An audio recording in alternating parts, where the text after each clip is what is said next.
নমস্কার বন্ধুরা, Tutul kitchen with ব্লগে আপনাদের সকলকে স্বাগত।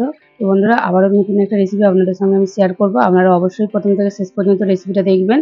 আশা করছি আপনাদের খুব ভালো লাগবে। আমি প্রথমে কড়াই সরিষার তেল দিয়ে দিয়েছি। তারপরে আমি এগুলো হচ্ছে খেসারি তেলের বড়ি, যে কোনো মুদিখানা দোকানে পেয়ে যাবেন।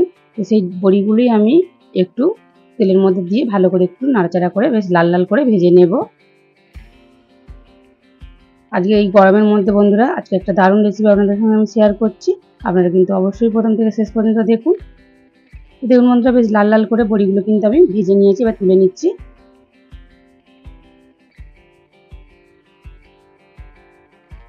আবারও কড়াই আমি সরিষার তেল দিয়ে দেব। তো বন্ধুরা, এবার আমি দেখুন বন্ধুরা, এগুলো হচ্ছে কাটাপোনা মাছ। আমি ভালো করে পরিষ্কার করে ধুয়ে নিয়েছি, নিয়ে তারপরে লবণ আর হলুদ মাখিয়ে নিয়েছি। এবার তেলের মধ্যে দিয়ে উল্টে পাল্টে খুব ভালো করে কিন্তু ভেজে নেব মাছগুলো। মাছগুলো কিন্তু অল্প আঁচে ভাজতে হবে বন্ধুরা, তার কারণ তা নাহলে কিন্তু ভিতরে কাঁচা রয়ে যাবে, যেহেতু মোটা মোটা মাছগুলো, তো সেই জন্য। ততক্ষণ বন্ধুরা আমি একটু মশলা করে নেব। তো মশলার মধ্যে আছে জিরে, একটু মৌরি নিয়েছি, আদা আর ধনে নিয়েছি। এগুলো আমি একসাথে কিন্তু মিক্সারে পেস্ট করে নেব। তো বন্ধুরা দেখুন, দেখে তো মনে হচ্ছে এক পিঠ করে বেশ মাছগুলো ভাজা হয়ে গেছে। আমি আরেক পিঠ করে উল্টে দিচ্ছি। তো বন্ধুরা, এই গরমের মধ্যে আপনাদের সঙ্গে কিন্তু আমি ঝিঙে বড়ি দিয়ে মাছের কিন্তু একদম হালকা পাতলা ঝোল করে আপনাদের দেখাবো। আপনারা অবশ্যই কিন্তু দেখুন। এই কিন্তু তীব্র গরমে এরকম রেসিপি দিয়ে ভাত খেতে কিন্তু খুব ভালোই লাগবে।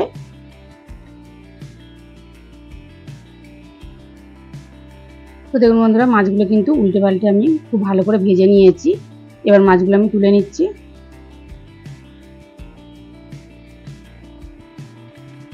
আপনারা কিন্তু এই প্রচণ্ড গরমের মধ্যে এইভাবে কিন্তু ঝিঙে দিয়ে বড়ি দিয়ে মাছ দিয়ে কিন্তু তরকারি বা ঝোল করে খেতে পারেন। খুব ভালো লাগে খেতে গরম ভাতের সাথে, একদম স্বাস্থ্যকর রেসিপি। তো দেখুন বন্ধুরা, মাছটা কিন্তু একটু বাকি ছিল, সেই জন্য আরেকটু সময় নিয়ে উল্টে পাল্টে ভালো করে ভেজে নিয়েছি। কড়াতে তেল যেহেতু অনেকটাই আছে, তো সেই জন্য আরও অল্প করে একটুখানি তেল দিয়েছি। এবার তেলের মধ্যে দিয়ে দেব 5 ফোড়ন। ফোড়নটা একটু ভাজা ভাজা করে নেব। তো দেখুন বন্ধুরা, এবার আমি এর মধ্যে দিয়ে দিচ্ছি প্রথমে আলু। ঝিঙেগুলো যেহেতু একদম নরম বন্ধুরা, তো সেই জন্য আলুগুলো প্রথমে দিয়ে একটু নাড়াচাড়া করে ভেজে নেব। আমি কিন্তু আলুগুলো আলাদাভাবে ভাজিনি, আপনারা চাইলে আলাদা করে ভেজে নিতে পারেন। যেহেতু মাছের ঝোল বেশি ভাজার দরকার নেই, হালকা করে ভেজে নিলেই হবে।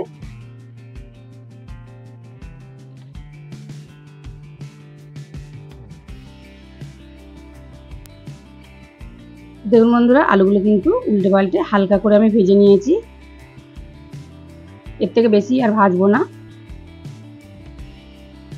এবার আমি এর মধ্যে দিয়ে দেব ঝিঙেগুলো। একদম নরম বন্ধুরা ঝিঙেগুলো। ঝিঙেগুলো দিয়ে একটু উল্টে পাল্টে নাড়াচাড়া করে নিচ্ছি।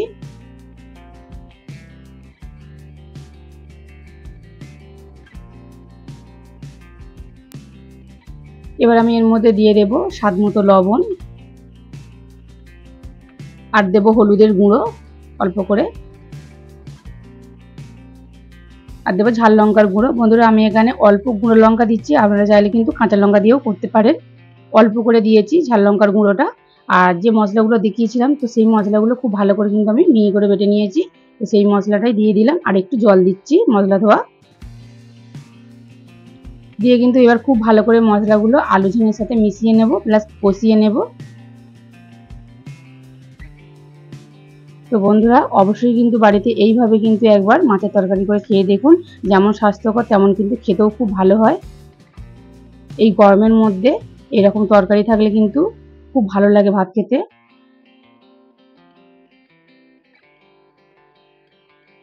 তো দেখুন বন্ধুরা, উল্টে পাল্টে খুব ভালো করে কিন্তু আমি কষিয়ে নিয়েছি। আপনারা দেখেই বুঝতে পারছেন খুব ভালো করে কষানো হয়ে গেছে। এবার আমি এর মধ্যে জল দিয়ে দেবো পরিমাণ মতো। তো বন্ধুরা, আজকের রেসিপিটা আপনাদের কেমন লাগলো অবশ্যই কিন্তু কমেন্ট করে জানাবেন, আর বন্ধুদের সঙ্গে শেয়ার করবেন, চ্যানেলটিকে সাবস্ক্রাইব করে পাশে থাকবেন। আর যেসব বন্ধুরা এই রেসিপিটা নতুন দেখছেন অবশ্যই কিন্তু একটা লাইক করবেন, সাবস্ক্রাইব করে পাশে থাকবেন। তো দেখুন বন্ধুরা, এবার কিন্তু আমি প্রথমে মশলা ধোয়া জলটা দিয়ে দিয়েছি। এবার পরিমাণ মতো জল দিয়ে দিচ্ছি। ঝিঙেগুলো কিন্তু খুব নরম, তাড়াতাড়ি সিদ্ধ হয়ে যাবে। আলুগুলো কিন্তু একটু সিদ্ধ হতে টাইম লাগবে। তো সেই জন্য সেই পরিমাণ জলটা দিতে হবে।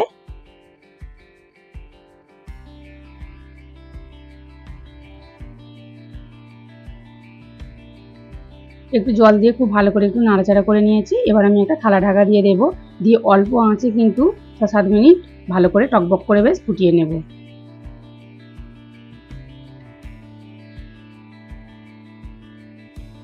তো এবার থালাটা আমি খুলে নিচ্ছি, দেখে নেব আলুগুলো খুব ভালোভাবে সিদ্ধ হলো কিনা।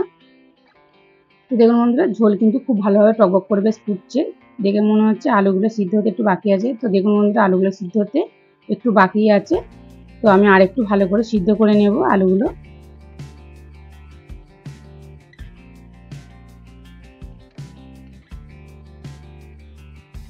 আবারও আমি ঢাকা দিয়ে দিয়েছি থালাটা, দিয়ে আবারও 2 মিনিটের মতো রান্না করে নেব।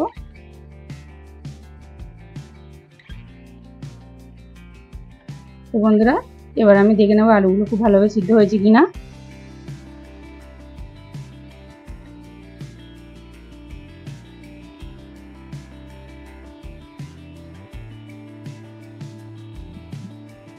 তো দেখুন বন্ধুরা, আলুগুলো কিন্তু খুব ভালোভাবে সিদ্ধ হয়ে গেছে। এবারে আর ঝোল যেহেতু অনেকটাই রেখেছি, বড়িগুলো দেবো, ঝোলটা কিন্তু অনেকটাই তখন টেনে নেবে। এবার বড়ি আর মাছ আমি দিয়ে দেবো একসাথেই, দিয়ে খুব ভালো করে একটু নাড়াচাড়া করে মিশিয়ে নেব।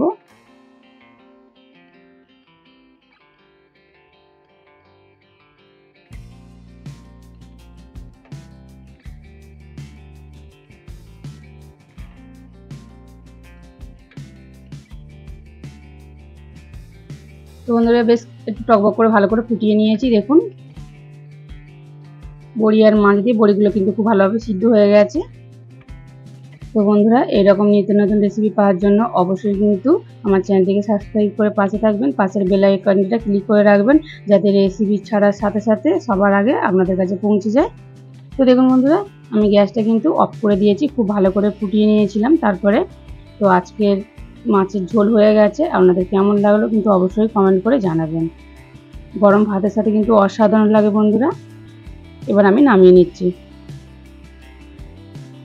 তো দেখুন বন্ধুরা, কত সুন্দর দেখতে লাগছে, খেতেও কিন্তু অসাধারণ হয়েছিল বন্ধুরা। আপনারা কিন্তু অবশ্যই একবার বাড়িতে ট্রাই করবেন।